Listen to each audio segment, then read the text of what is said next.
Merhaba arkadaşlar, yepyeni haberlerle karşınızdayız.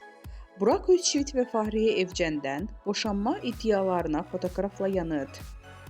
Ünlü oyuncu Burak Özçivit ve Fahriye Evcen boşanacağına dair dedikodular hızla yayılmaya devam ediyor.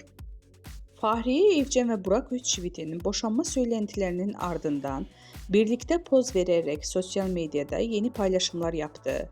İkilinin otomobil içinde bu fotoğrafları peş peşe Instagram hesabından paylaşarak boşanma dedikodularına net bir yanıt verdi. Bu paylaşımlar çiftin ilişkilerindeki sıkıntıların, dedikoduların ibaret olduğunu ve hala mutlu bir evlilik sürdüklerini gösterdi.